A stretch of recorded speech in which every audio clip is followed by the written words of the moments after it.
आई जाने वाली कविता जयशंकर प्रसाद के द्वारा रचित आत्मकथ्य ये कविता करेंगे।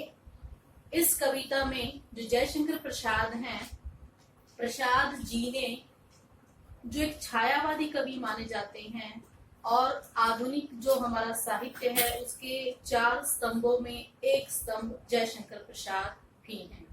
जयशंकर प्रसाद के द्वारा रचित ये आत्मकथ्य कविता अपने ही बारे में कही गई है। ऐसा माना जाता है कि इस कविता के माध्यम से कवि ये बताना चाहता है कि मेरे जीवन में जो सुख और दुख आए हैं उन्हें कई बार मेरे साथी कहते हैं कि तुम अपना आत्मकथ्य लिखो, अपने बारे में, अपने जीवन के बारे में कुछ ना कुछ तो लिखो। तो कवि अपने जीवन को खाली पा रहे हैं। वो कहते हैं कि मेरा जीवन है वो तो खाली है, इसमें कठिनाइयां ही कठिनाइयां हैं, विपदाएं ही विपदाएं हैं, दुख है, पीड़ा है। इन सब चीजों के बारे में मैं तुमसे क्या कहूँ, इन सब चीजों को मैं अपनी आत्मकथा में कैसे लिखूं। और वो साथ में ये भी सूचित करना चाह रहे हैं कि ऐसा ना हो कि मेरे इन दुखों का कारण जो ये व्यक्ति कह रहे हैं कि अपने जीवन के बारे में लिखो, ऐसा ना हो कि तुम में से ही कोई ऐसा हो जिसके कारण मेरे जीवन में ये दुख आया है। तो मैं नहीं चाहता कि मेरे जीवन में आई हुई पीड़ाओं का कोई व्यक्ति कारण बने, या मेरे जीवन की जो पीड़ाएं और जो विडंबनाएं हैं उनके कारण उनको पढ़ करके कोई सुख का अनुभव करे या कोई ये महसूस करे कि मेरा जीवन है ये तो पीड़ाओं का घर है, इसके अंदर तो पीड़ाएं ही पीड़ाएं हैं, कहीं कोई सुख का निशान नहीं है। तो इस प्रकार मैं अपने जीवन के बारे में कुछ भी नहीं कहना चाहता। तो इन बातों को उन्होंने अपनी इस आत्मकथ्य जो कविता है इसके माध्यम से कहा है। और वो कहते हैं, मधुप गुनगुनाकर कह जाता कौन कहानी यह अपनी।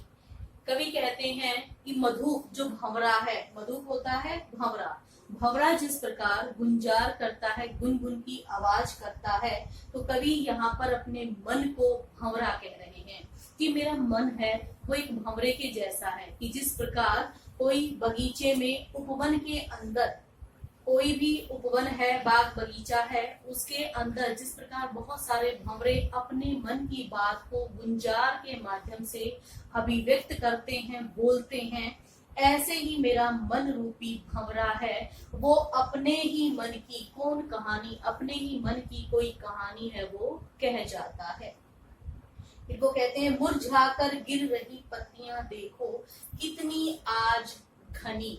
कि मुरझाकर, जैसे कोई पेड़ या पौधा है उसकी पत्तियां एक दिन खिलती हैं, उसके बाद अगले दिन धीरे धीरे वो पीली होकर मुरझाना शुरू हो जाती हैं और फिर वो झड़ जाती हैं। ये एक नियति है कि जब नए पत्ते आते हैं तो उनके साथ जो पुराने पत्ते हैं वो पीले हो करके झड़ जाते हैं, गिर जाते हैं। तो वही हमारे जीवन की भी स्थिति है कि हमारे जीवन में आज सुख की स्थिति है तो कल हमारे पास दुख भी आएगा, और अगर वर्तमान में हमारे पास दुख की स्थिति है तो हमारे जीवन में सुख के पल भी आएंगे।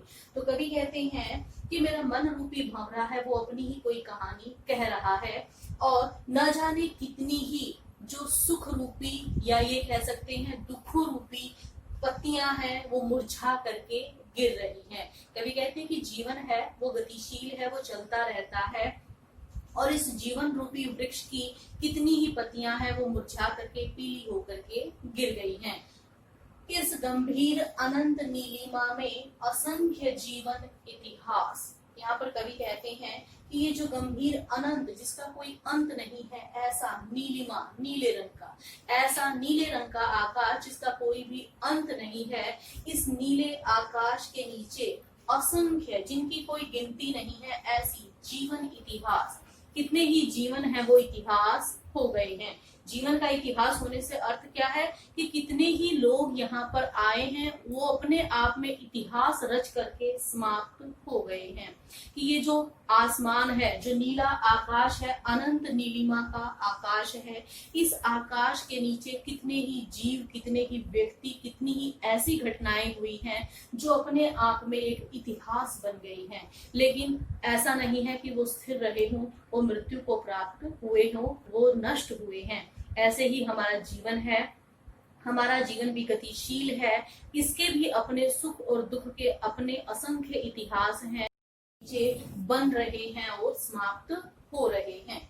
यह लोग, अब कवि कहते हैं यह लोग देखो करते ही रहते हैं अपना व्यंग्य मलिन उपहास। कवि कहते हैं कि यह लोग देखो कि क्या कर रहे हैं कि वो अपना ही व्यंग्य करके, एक दूसरे पर कटाक्ष करके अपना ही मलिन, अपना ही बुरा उपहास, मजाक उड़ा रहे हैं। कवि कहते हैं कि जिस प्रकार आसमान है, आसमान में असंख्य तारे हैं, असंख्य तारे हैं, वो चमकते हैं, टिमटिमाते हैं और एक निश्चित समय के बाद वो सारे के सारे टूट जाते हैं। जैसे हम सब कहते हैं कि देखो तारा टूट गया है, तो इतने असंख्य तारे होते हैं आकाश में, उस असंख्य तारों में उनका इतिहास हो जाता है, वो तारे हैं समाप्त हो जाते हैं। ऐसे ही हमारे जीवन में क्या है, असंख्य है कि देखो असंख्य सुख है, दुख है, लेकिन फिर भी हम एक दूसरे का व्यंग्य करके उपहास उड़ाते हैं। माना मेरे जीवन में दुख आया है तो जो मेरे मित्र हैं वो किसी न किसी बाण से मेरे ऊपर व्यंग्य करेंगे और मेरा मजाक बनाएंगे कि ये क्या स्थिति इसके जीवन में आ गई है या ये ऐसे स्थिति का है। तो कवि कहते हैं कि ये देखो कि यहाँ पर यह लोग, ये देखो कि करते ही रहते हैं अपना, अपने ही आप, अपने ही जो लोग हैं, अपने ही मित्र हैं, अपने ही परिवार के लोग हैं, वो एक दूसरे पर व्यंग्य करते हुए एक दूसरे का मजाक बनाते रहते हैं। यही एक जीवन है। कवि कहते हैं कि इस पर भी जब तुम आपस में एक दूसरे का मजाक बना रहे हो तो इस पर भी तुम क्या कहते हो, कह डालूं दुर्बलता अपनी बीती।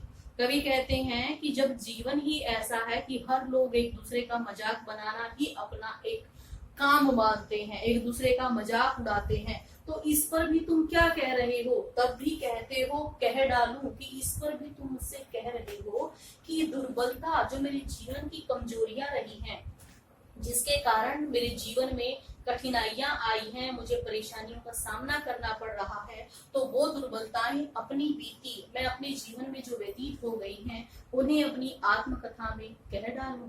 कवि कहना चाहते हैं कि मेरे जीवन में जो दुख है, सुख है या जो कठिनाइयां आई हैं, वो मेरी कमजोरियों के कारण भी आ गई होंगी, लेकिन इस पर भी जबकि सब लोग एक दूसरे का व्यंग्य करते हैं, मजाक बनाते हैं, तो इस पर मैं अपनी कमजोरियों को खुद ही कैसे लिख कर तुम्हें दे दूं। तुम सुनकर सुख पाओगे। कवि ने स्पष्ट कहा है कि अगर मेरे जीवन में ऐसी कोई कठिनाइयां या कमजोरियां आई हैं जिसके कारण मुझे पीड़ा हो रही है, तो इस पीड़ा को सुनकर तुम्हें सुख मिलेगा, आनंद मिलेगा। देखोगे यह गागर रीति, जब तुम देखोगे कि ये गागर, कि मेरा जीवन रूपी जो गागर घड़ा है, वो रीति, वो खाली है। कवि कह रहे हैं कि अगर मेरे जीवन में दुख आए हैं तो हो सकता है कि मेरे मित्र कोई ऐसे भी हों जिनको बड़ा आनंद आए कि हाँ, इसके जीवन में कितनी कठिनाइयां हैं। जैसे आम व्यवहार में भी होता है, कई लोग दूसरे के बुरे वक्त को देखकर बड़े खुश होते हैं कि हाँ, ये कठिनाई में है तो बड़े मजे आए। तो वही स्थिति कवि कह रहे हैं कि मेरे जीवन में बहुत सारी कठिनाइयां हैं, दुर्बलताएं हैं, क्या मैं इनको खुद ही अपने हाथों से अपनी आत्मकथा में लिख दूं, और क्या होगा, तुम सुनकर सुख पाओगे। इन बातों को सुनकर तुम्हें सुख मिलेगा, आनंद मिलेगा, जब तुम ये देखोगे कि ये जो गागर है, मेरा जीवन रूपी घड़ा है, ये खाली है।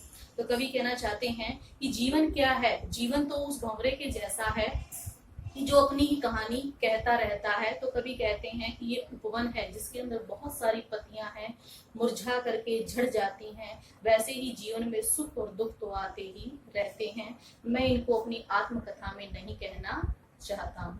तो इससे आगे अब कवि क्या कहना चाहता है, हम दूसरे पैराग्राफ में देखते हैं।